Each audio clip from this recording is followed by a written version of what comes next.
Assalamualaikum warahmatullahi wabarakatuh. Kami dari kelompok Black Panther akan mempresentasikan tentang analisis klaster. Saya Ramadini Hidayatullah, NIM 2243064, akan menjelaskan presentasi tersebut. Di sini ada analisis klaster adalah metode yang digunakan untuk mengelompokkan data ke dalam beberapa kelompok atau klaster berdasarkan kesamaan antar objek dalam data. Proses ini memanfaatkan berbagai teknik seperti K-means, hierarchical clustering, dan DBSCEN untuk membentuk klaster yang dapat dievaluasi menggunakan matriks tertentu. Selanjutnya ada tujuan klaster. Tujuan utama dari analisis klaster adalah menemukan pola tersembunyi dalam data untuk membantu proses segmentasi, pengambilan keputusan, atau personalisasi. Beberapa penerapan utamanya antara lain, yang pertama ada pemasaran, yaitu mengelompokkan pelanggan berdasarkan karakteristik tertentu.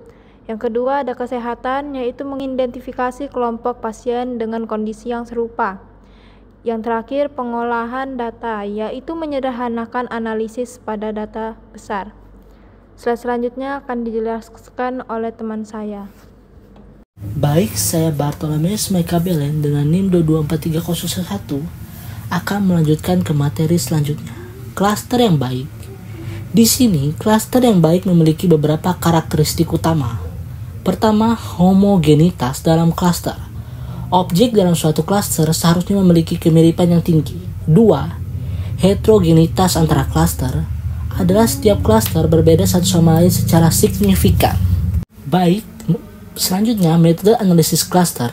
Poin pertama, K-means, metode partisi yang membagi data ke dalam beberapa klaster berdasarkan titik tengah, lalu terus memperbarui posisi pusat klaster hingga hasilnya stabil. Poin kedua, K-medians mirip dengan K-means tetapi menggunakan titik data aktual sebagai pusat klaster, sehingga lebih tahan terhadap data pencilan. Poin ketiga, DBSC metode berbasis kepadatan yang mengelompokkan data berdasarkan area dengan kepadatan tinggi sambil memisahkan noise, cocok untuk data dengan bentuk klaster yang tidak teratur.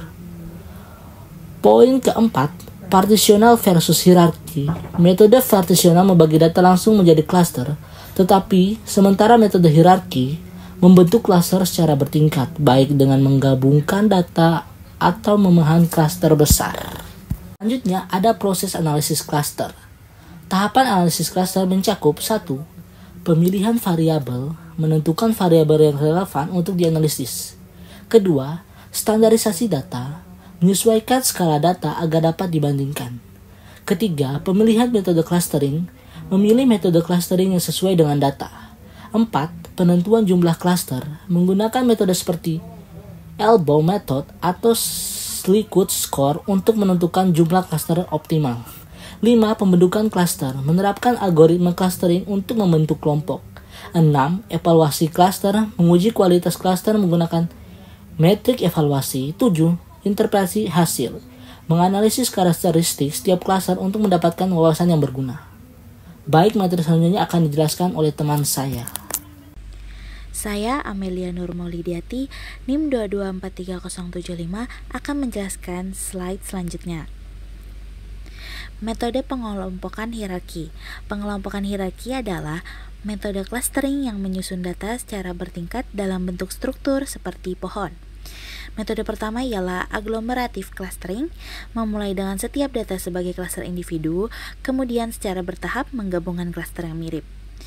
Metode kedua, divisive clustering, ialah memulai dari satu klaster besar yang mencakup seluruh data lalu membaginya menjadi klaster lebih kecil. Lanjut, aplikasi klaster. Contoh aplikasi analisis klaster ialah pemasaran, kesehatan, keuangan, biologi. Contoh pemasaran ialah segmentasi pelanggan untuk strategi pemasaran yang lebih efektif. Contoh kesehatan ialah mengelompokkan pasien berdasarkan gejala. Contoh keuangan ialah deteksi anomali pada pola transaksi. Dan contoh biologi mengelompokkan gen berdasarkan karakteristik genetik. Lanjut, kelebihan dan kekurangan. Kelebihan analisis klaster ialah membantu mengenali pola yang tersembunyi dan juga fleksibel untuk berbagai jenis data. Kekurangan analisis klaster ialah yang pertama, sensitif terhadap parameter seperti jumlah klaster. Yang kedua, rentan terhadap noise atau data pencilan. Yang ketiga adalah hasil dapat berbeda tergantung metode yang digunakan. Baik, slide selanjutnya akan dijelaskan oleh teman saya. Saya Julia Mangkota Buring, NIM 2243098. Sini saya akan melanjutkan slide berikutnya, yaitu validasi klaster.